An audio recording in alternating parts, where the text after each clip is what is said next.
É uma alegria a oportunidade de lançar o nosso último livro com o professor Cortella, falando sobre esse tema tão da moda que é ética e vergonha na cara. Venha conosco nesse passeio que é gostoso, em torno de um livro que reúne uma conversa entre dois homens, dois professores. Se a pessoa que te deu a vida se arrepender de ter feito isso, aquilo que você fez você não devia ter feito. Mas na verdade o que mudou é que hoje a gente sabe de tudo o que acontece, ou quase tudo. É uma espécie de aventura coletiva. Que os temas, eles precisam ser pensados por nós, no dia a dia, na família, na comunidade, na escola. Que amar o próximo é fácil. Duro é amar o que está distante. É incrível como eu entendo quando eu mesmo explico. E o uso da inteligência que a gente faz junto para descobrir qual é o melhor jeito de conviver. A vida é muito curta para ser pequena. E o que é pequenar a vida é ter uma vida banal, fútil, superficial, inútil. você compartilhar o leito com alguém que acorda cantando, livre-se enquanto é tempo. A ética é mesmo uma questão de hábito. Até bandido da pior qualidade respeita a mãe. O gato disse, para quem não sabe para onde vai, qualquer caminho serve. Não seja possuído por aquilo que você possui. A literatura funciona como uma ponte didática e apetecível que nos permite pensar e sentir a respeito das grandes ideias da humanidade. Que os temas, eles precisam ser pensados por nós, no dia a dia, na família, na comunidade, na escola. Vale para a gente ter mais valor.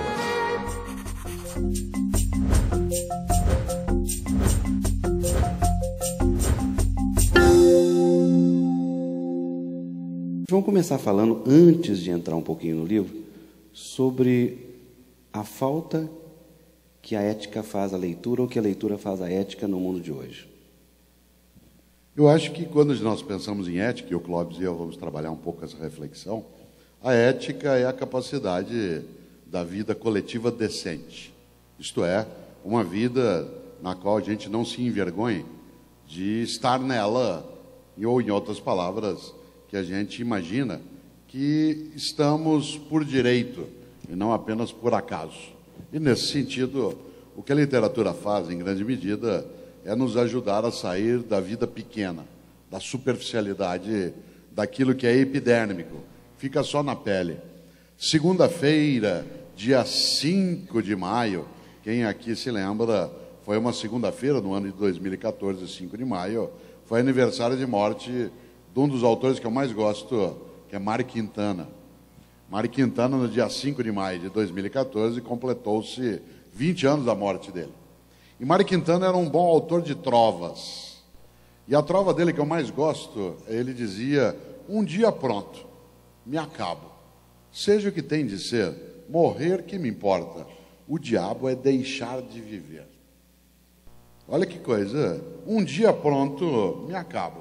Seja o que tem de ser, morrer que me importa. O diabo é deixar de viver. E a literatura, em grande medida, nos impede de deixar de viver. Porque ela cria mundos, ela oferece caminhos, ela nos provoca, ela nos encanta, ela nos entretém, ela nos leva a sonhar, ela nos faz chorar. Isto é, a literatura, ela ajuda a criar vida boa para todas e todos, se nós soubermos fazê-la. E, nesse sentido, ela tem, como perspectiva, um componente ético, isto é, de cuidado com a vida coletiva, que eu acho que é absolutamente encantador.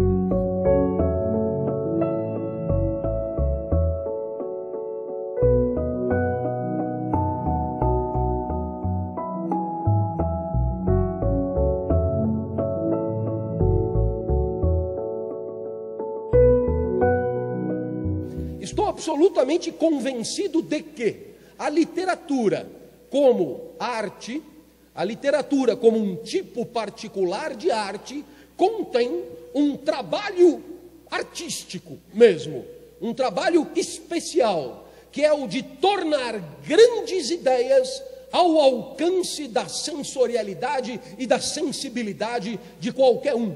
Assim, é muito mais provável que você escute Beethoven do que você leia Hegel. A filosofia também apresenta as ideias, mas a filosofia não é arte, porque a filosofia as apresenta sem o trabalho artístico e semiótico de codificação e de impressão numa certa materialidade. E por isso tenho a convicção de que as grandes ideias éticas, né, a verdadeira história da moral, o conjunto das reflexões humanas a respeito de como devemos viver, ela pode ser estudada através de uma história paralela, que é a história da arte, que é a história da literatura. Aliás, trabalho a ser feito, resgatar na história da literatura a história das grandes ideias morais. A ignorância da literatura é necessariamente uma ignorância do pensamento moral já produzido pelo homem.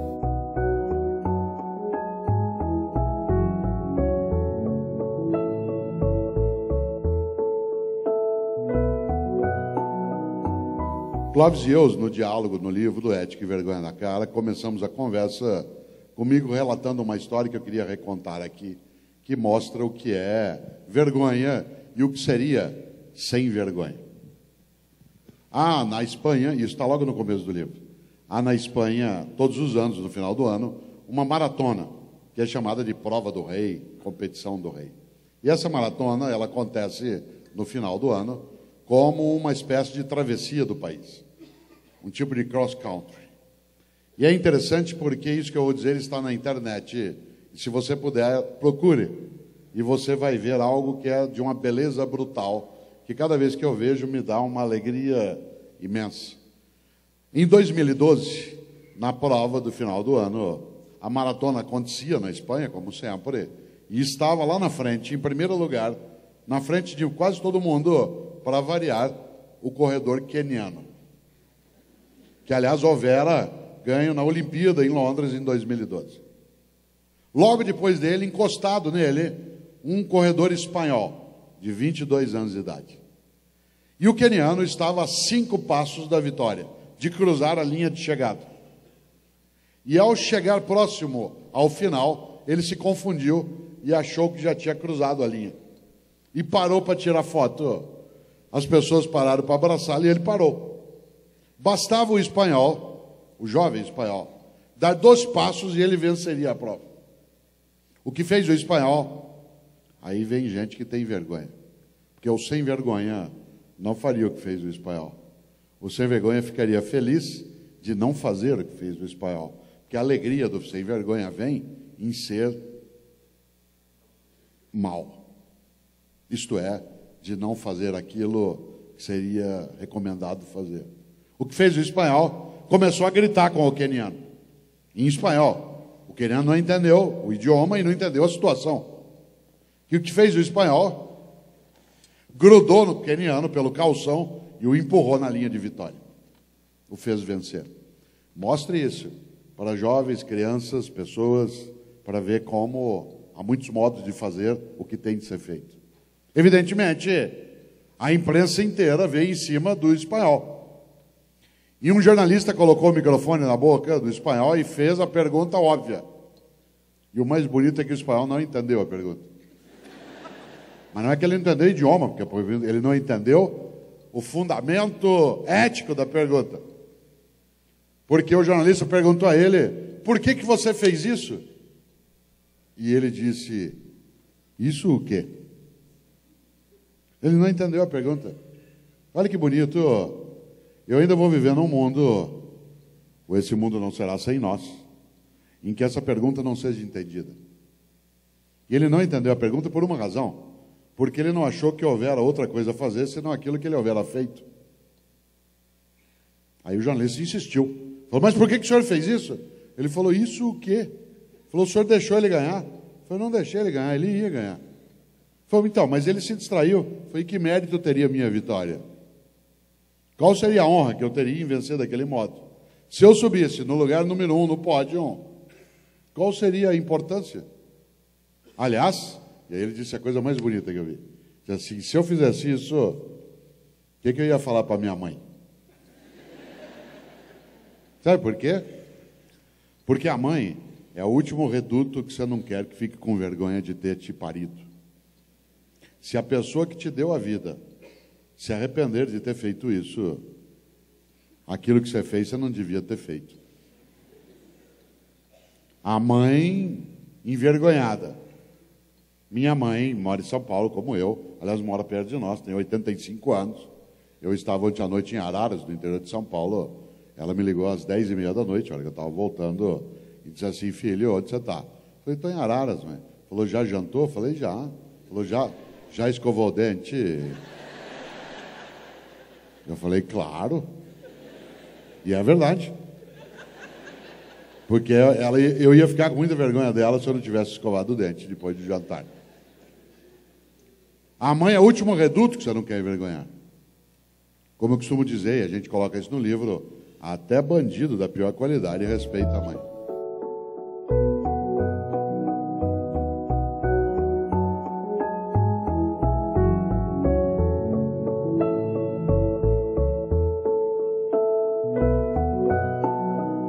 Aí, o que acontece? Às 10 horas da manhã, eu estou em cima da mesa gritando. E você perguntará o que aconteceu entre 5 e 10 da manhã. Houve ganho de potência de agir. E Spinoza dá um nome para isso. Spinoza chama isso de alegria.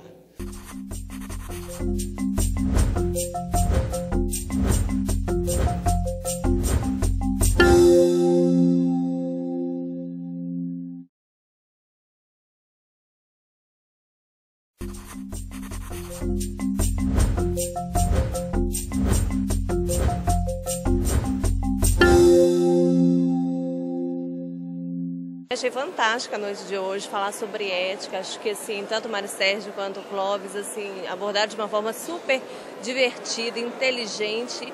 Eu acho fantástico, porque é muito importante hoje em dia a gente ter na nossa vida, na nossa atitude, comportamento ético.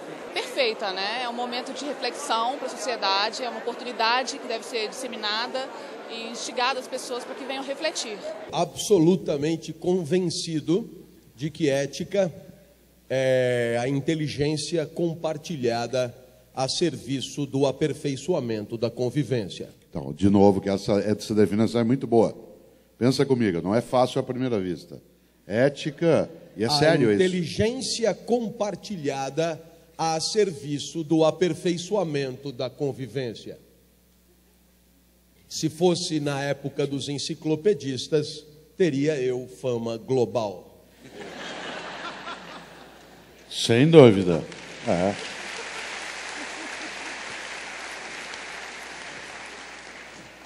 Fica claro. Isto é, a capacidade ética como aquela que nos coloca inteligentes. Milor Fernandes, grande carioca, nascido no Meier, que infelizmente um dos nossos maiores tradutores e escritores, que morreu em março de 2012, Milor dizia que outros povos de outros planetas nunca vinham para cá porque aqui não havia vida inteligente. Que a grande questão não é se havia vida inteligente fora daqui, é que como aqui não havia, então não se viria de outro lugar.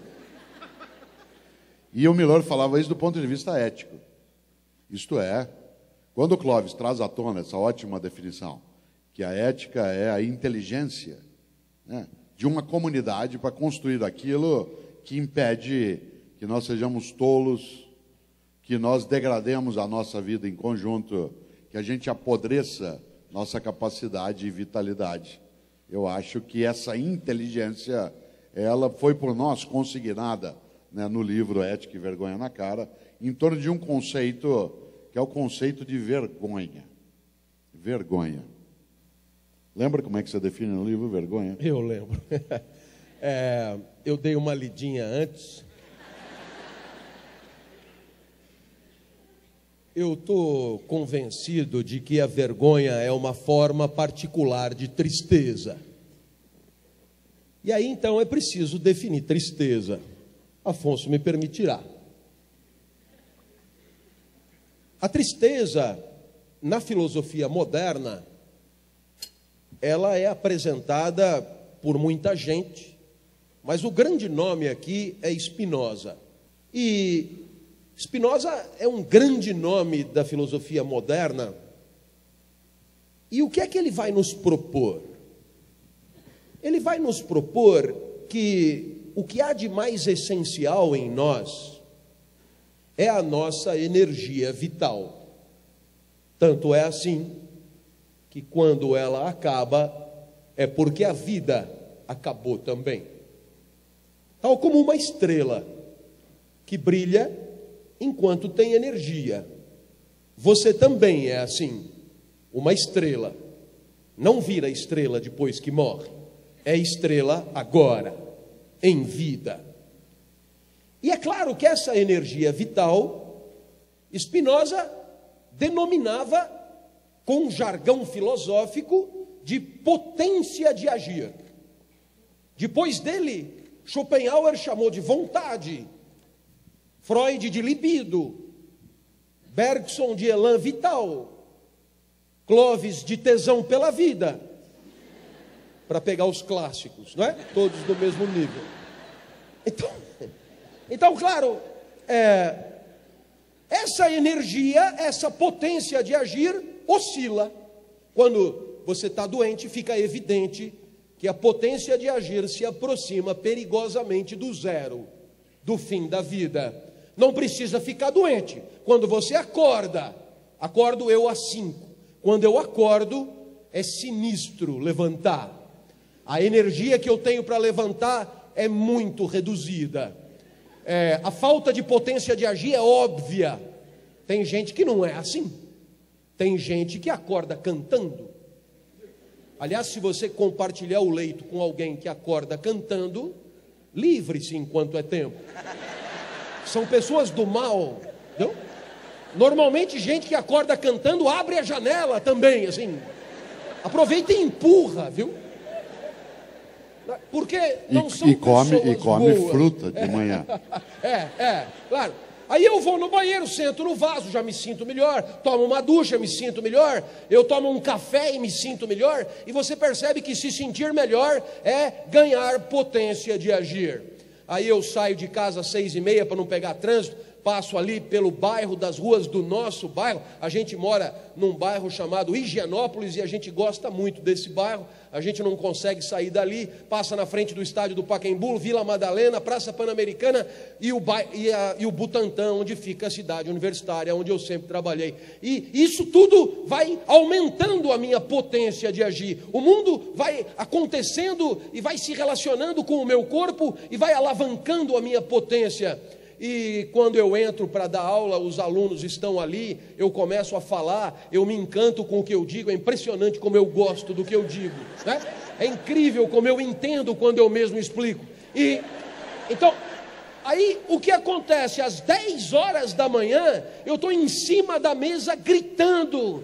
E você perguntará, o que aconteceu entre 5 e 10 da manhã? Houve ganho de potência de agir. E Spinoza dá um nome para isso. Spinoza chama isso de alegria. Passagem para um estado mais potente e perfeito do próprio ser. Só que não é todo dia que tem pão quente. Às 10 horas da manhã entra a secretária do departamento.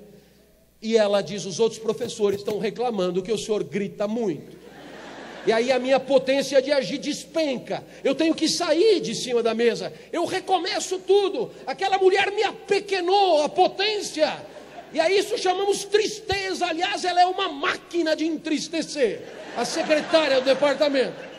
Então você percebeu que alegria é ganho de potência, tristeza é perda de potência. A vergonha é um tipo particular de tristeza. Você se apequena, você se acanha, você brocha, mas tem uma causa particular. Eu não tenho vergonha na tristeza sentida pela secretária. Eu não tenho vergonha de tristezas que são determinadas por coisas que acontecem no mundo. Não há vergonha quando eu me entristeço quando o carro quebra, por exemplo. porque a vergonha é uma tristeza específica. A vergonha, portanto, é uma tristeza que não sai da primeira pessoa. É você que observa você, que vê o que você fez e não gosta do que vê, não gosta do que fez. Aí você se acanha, você, causa da própria tristeza, você, criatura envergonhada.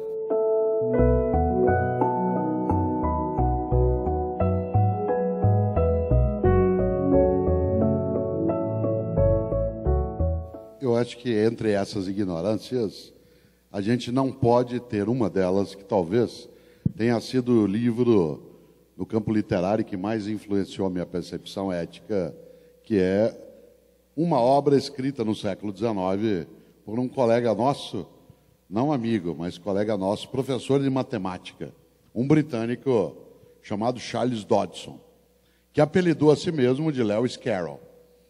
Ele, professor de matemática, para escrever, apelidou-se de Lewis Carroll e fez talvez uma das obras mais impactantes da história, que é Alice no País das Maravilhas. Uma obra tão impactante que ela influencia, inclusive, o cinema contemporâneo. Matrix é todo ele baseado na Alice. Aliás, se você se lembra da história do Lewis Carroll, Alice estava uma tarde brincando no jardim, vê um coelho branco correndo, vai atrás dele e cai no mundo que ela não sabe onde está. Assim começa o Matrix. O primeiro deles, que é o único que é compreensível. Está o Keanu Reeves, você lembra da cena? Diante da tela do computador e começa a piscar. E ele se chama Neo, na personagem, que é o novo em latim. Começa a piscar a tela, Follow the White Rabbit, siga o coelho branco. Nessa hora toca a campainha, uma série de pessoas está lá, entre elas uma mulher com um coelho branco tatuado. E aí começa a história de um mundo em que você não sabe o que é verdade e o que é mentira. Hoje com o nome de Facebook.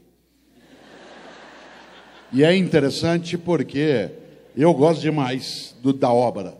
Eu li muitas vezes Alice no País das Maravilhas e nunca vi no cinema, porque eu não queria destruir a minha Alice, meu coelho, minha rainha louca, embora eu tivesse várias para imaginar, né? Não queria destruir a personagem que eu mais gosto no livro, que tem a ver com ética, que é um gato. Aquele gato que fica no alto, que só aparece o rabo dele ou o sorriso. Esse gato, Alice se encontra com ele 2 vezes no livro. Na primeira delas quase não há importância, mas na segunda sim. Porque Alice está perdida, tal como nós, às vezes, no campo da ética. Tal como nós em relação à nossa esperança. E há um determinado momento em que Alice, andando por ali perdida, vê o gato no alto, só o sorriso dele, só o rabo, e ela vira para o gato e fala assim, o senhor pode me ajudar? Ele, muito calmo, disse, claro.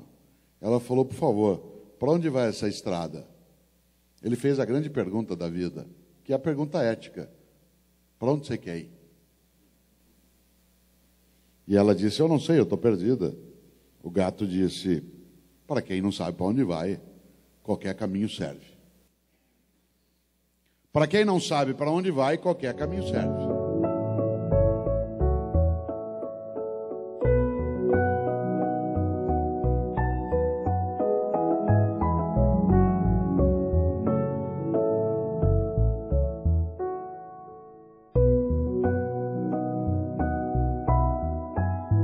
Não existe amor à primeira vista. Só existe paixão à primeira vista. Porque a paixão é a suspensão temporária do juízo.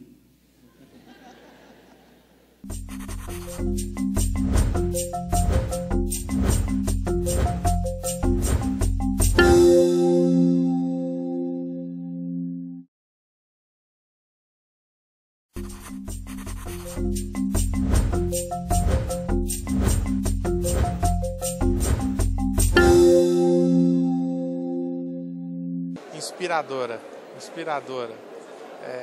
Traz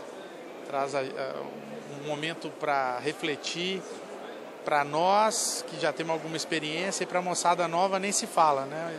Uma oportunidade ímpar a gente não pode perder. Adorei o encontro de hoje, já os conhecia e achei fantástico os dois juntos e dizendo de algo que é extremamente importante para nós hoje. Falar sobre ética, falar sobre amor. Achei super válido, achei inspirador, achei, assim, a ética, a gente precisa realmente fazer várias reflexões sobre isso e eu tenho certeza que o livro vai ser muito produtivo, assim como foi a palestra.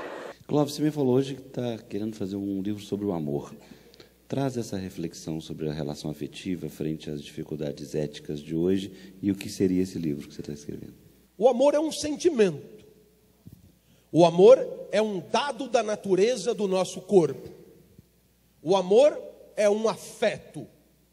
Portanto, é uma interpretação que o nosso corpo dá a uma transformação que ele sofre. O amor é como a dor. Você acerta a canela na quina da cama, e a quina da cama, ao encontrar a tua canela, determina na tua canela uma fratura de osso. Pois esse é o efeito que o mundo produziu sobre o seu corpo. E o seu corpo interpreta. A interpretação é o afeto é a dor. Pois muito bem, sendo o amor um sentimento, o amor é inexorável em nós, tal como a dor. Desta maneira, o amor nada tem a ver com a moral. Porém, e aqui vem a reflexão, apesar do amor ser sentimento, e a moral ser livre deliberação racional sobre como queremos viver, a moral ser esse conjunto de princípios que você se obriga a respeitar, esse conjunto de regras que você se obriga a seguir livremente, porque você acha que deve agir assim.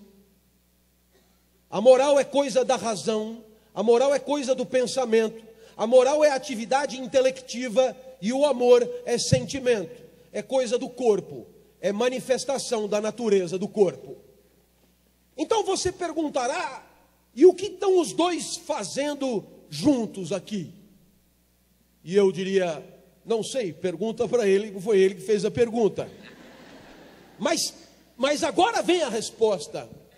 Muito embora a moral nada tenha a ver com o amor sempre foi referência para a moral. E para ser referência, é preciso ser outra coisa. Em outras palavras, a moral é uma imitação artificial, pensada, planejada, do comportamento de quem ama. É como ensina Kant, de novo, já que não ama, faça como se amasse. E ele chama isso de amor prático. A moral é um amor prático, porque não é o sentimento, mas é a decisão de agir que tem aquele que sente como referência.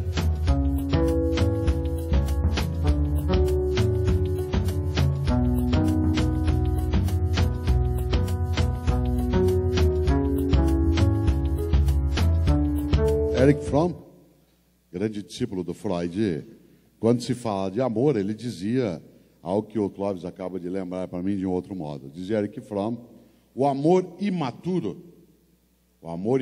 diz, eu te amo porque preciso de você. E o amor maduro diz, eu preciso de você porque te amo. De novo. O amor imaturo diz, eu te amo porque preciso de você. E o amor maduro diz, eu preciso de você porque te amo. No primeiro caso, eu te amo porque preciso de você, a fonte é a necessidade.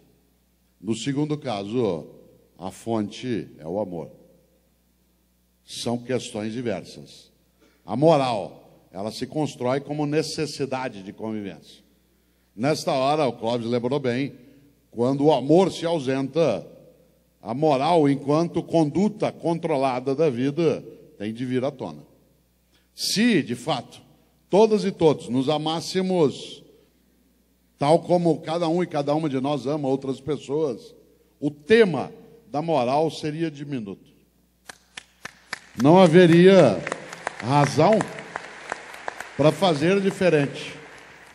Desse ponto de vista, quando você pergunta, Afonso, em relação ao amor, e o Clóvis sem dúvida escreverá um bom livro sobre isso também, eu me lembro de algo que eu costumo sempre lembrar: não existe amor à primeira vista, só existe paixão à primeira vista. Porque a paixão é a suspensão temporária do juízo.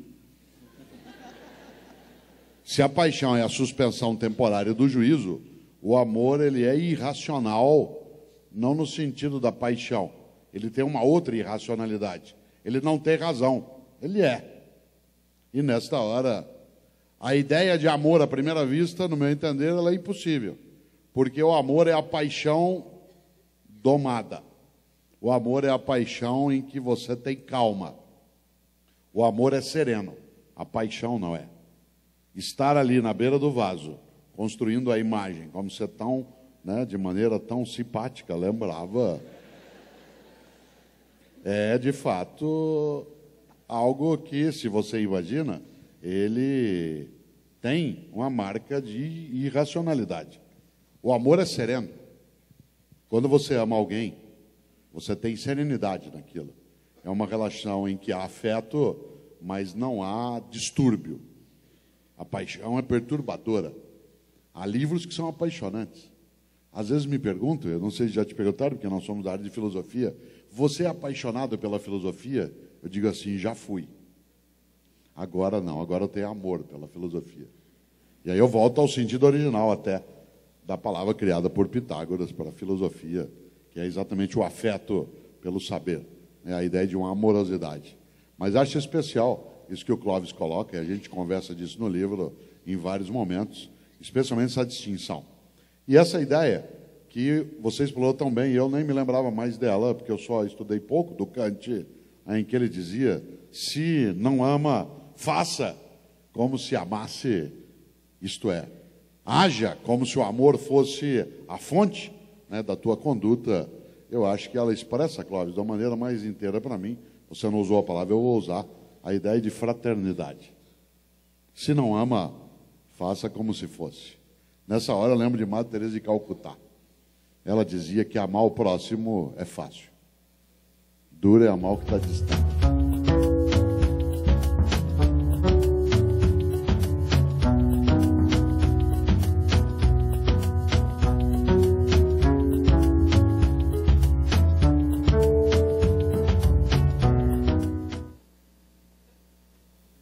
Bem, antes de mais nada, é preciso lembrar que política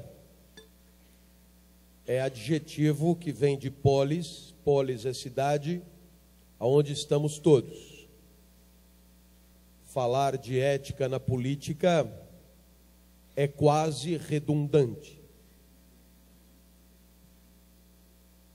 Se pensarmos na ética dos nossos governantes, aqueles que, por conta da divisão social do trabalho e da profissionalização da política, acabam tomando conta só disso, como diz Max Weber, vivendo da política e para a política, seria preciso admitir que vivemos um momento fértil e auspicioso.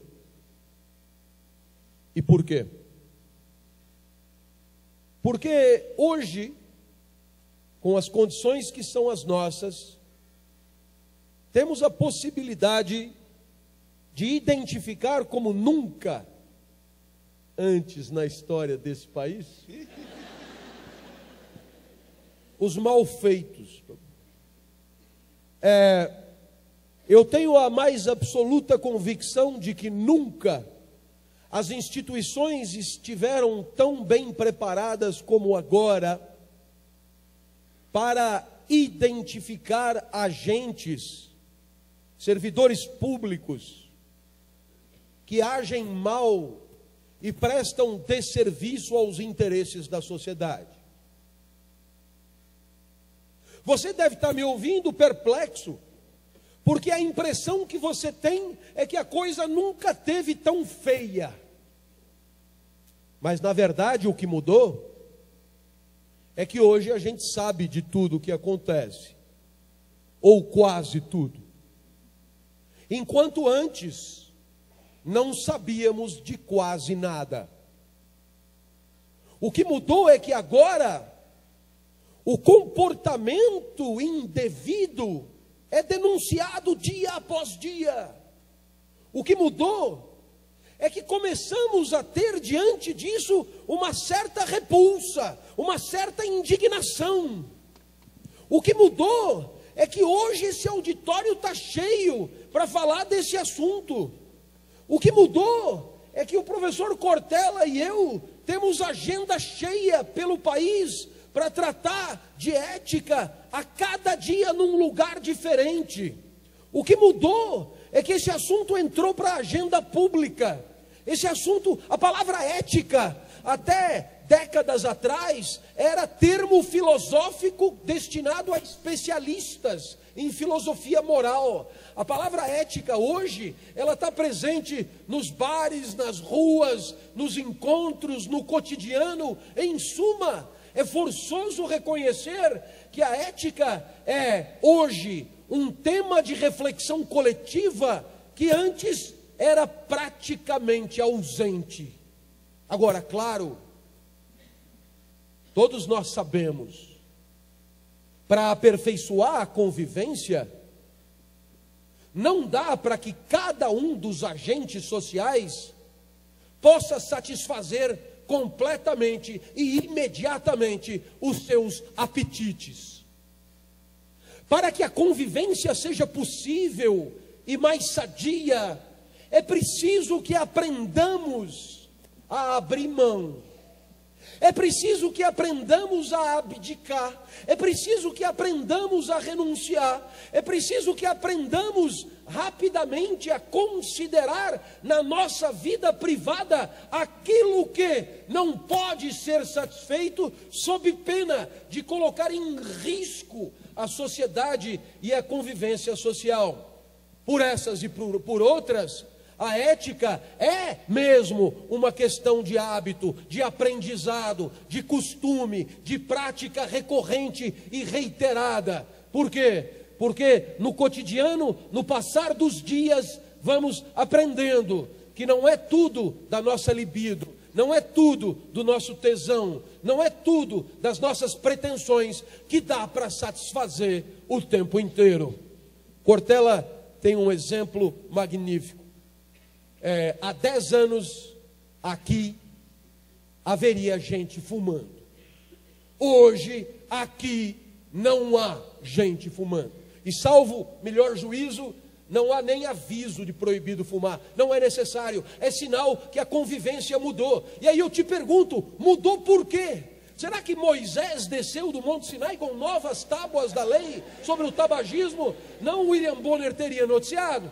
O que aconteceu foi que nós mesmos nos reunimos, nós mesmos debatemos, nós mesmos argumentamos. Quem quis falar, falou. Quem quis fazer filme, fez. Quem quis fazer documentário, fez. E aí chegamos à conclusão que espaços fechados é melhor não fumar. Haverá fumantes aqui? Claro que sim, mas já estão preparados para abrir mão de seus apetites em nome de uma convivência mais saudável. Essas conquistas, elas se dão aos poucos. Estas conquistas se dão passo a passo. E nós estamos nesta batalha, estamos certamente caminhando em direção de uma convivência aperfeiçoada, mais transparente, mais cristalina para todos, onde aqueles que ainda teimam em priorizar os seus próprios apetites em detrimento da saúde do coletivo, se sintam cada vez mais acanhados, cada vez mais cheios de vergonha na cara, e nosso país melhorará passo a passo, ainda que, aparentemente, nunca tenha sido tão difícil essa problemática.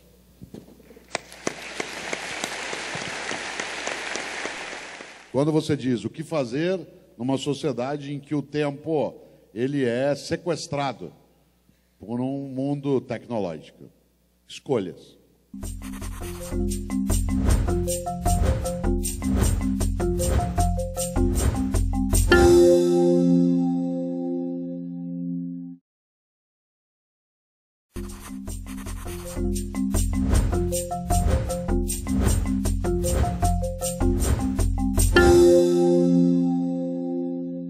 Essa literatura, quando ela é capaz de conosco mexer e em nós tocar, ela nos forma melhores, para a gente pensar melhor, agir melhor, conviver melhor. Por isso, agrada. Eu achei extraordinário, é uma oportunidade única que a gente tem para poder pensar diferente, para poder rever pressupostos que a gente tem. Esclarece várias dúvidas e desperta na gente um interesse maior pelo tema e faz a gente parar e pensar mesmo e refletir melhor sobre as condutas da gente. Excelente e inspiradora. Um ótimo dia, uma noite maravilhosa, que vai ser bastante proveitosa para todos que estavam presentes e para todos que vão poder assistir o vídeo depois. Clóvis, Mário, um outro ponto de reflexão. Nesse mundo tão poluído ou possuído, talvez, pelas distrações eletrônicas, né? Hoje a internet, o telefone celular, iPad, iPod, iPhone, Wi-Fi, sei lá o quê, estão tomando o mais precioso dos jovens, principalmente, que é o tempo. A pergunta que eu faço é assim: como pensar, refletir, que é o que vocês estão fazendo aqui? Estão pedindo que as pessoas pensem, sem esse tempo que está sendo ocupado pelas distrações eletrônicas. Eu penso que nós temos a oportunidade hoje de enxergar no mundo da vida aquilo que os pensadores do século XX, em especial Heidegger e os da escola de Frankfurt, chamavam de mundo da técnica. E o que caracteriza esse mundo?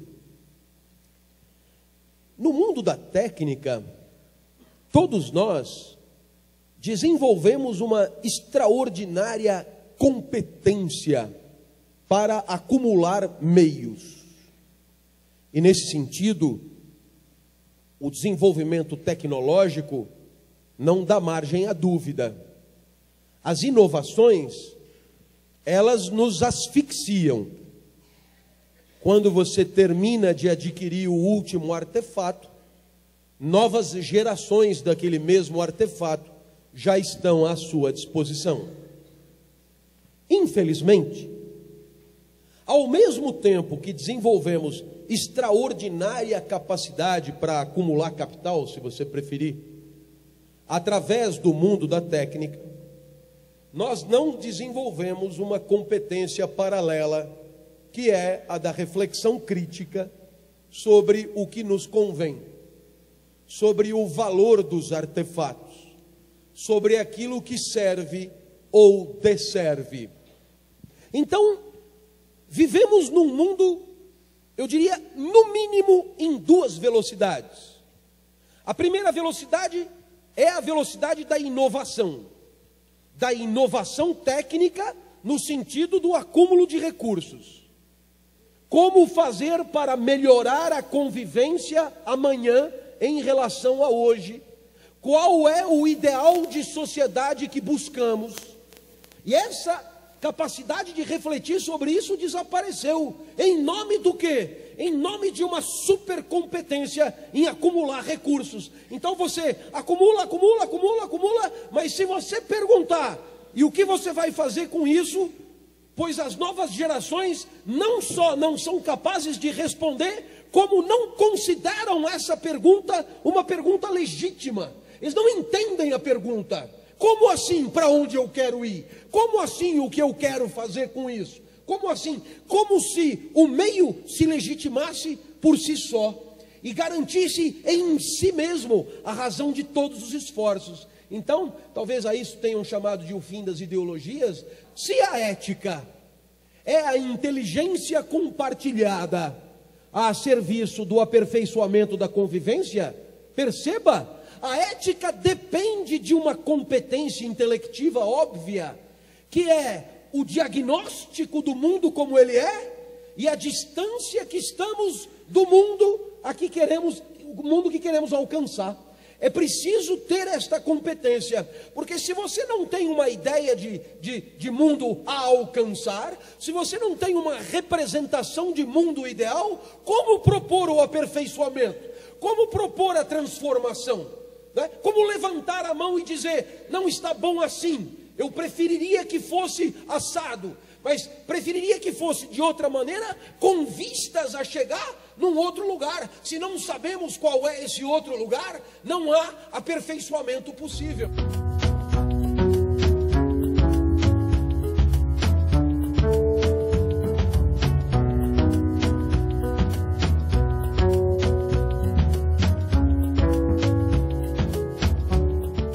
Milor Fernandes, que eu citei antes, tem uma frase sintética e, no meu entender, genial.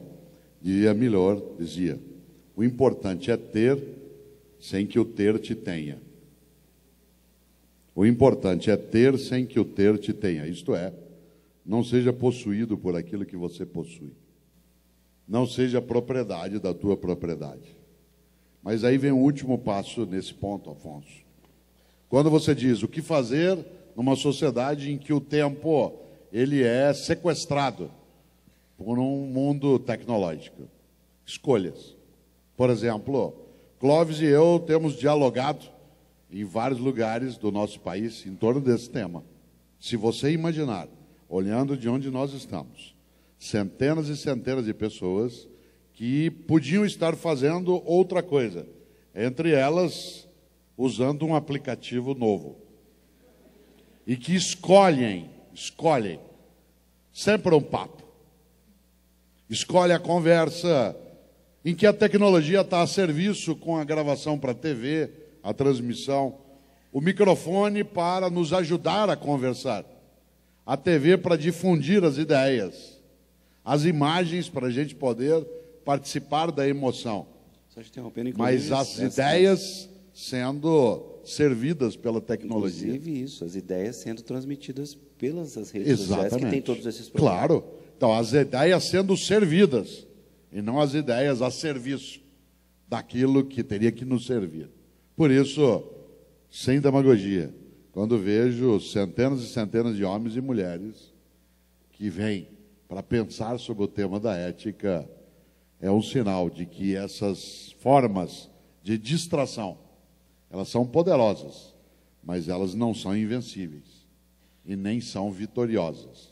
Aquilo que é a tentativa de anulação da reflexão, a capacidade de transformar o servo em senhor, isto é, a tecnologia em proprietária nossa, sem dispensá-la. Ao contrário, quem é que não quer usar bem aquilo que precisa ser usado, mas que não nos domine. E muita gente hoje, quase que voltando ao Platão, vive no mundo das aparências. A nova caverna, lá do livro 7 da República de Platão, às vezes é a internet.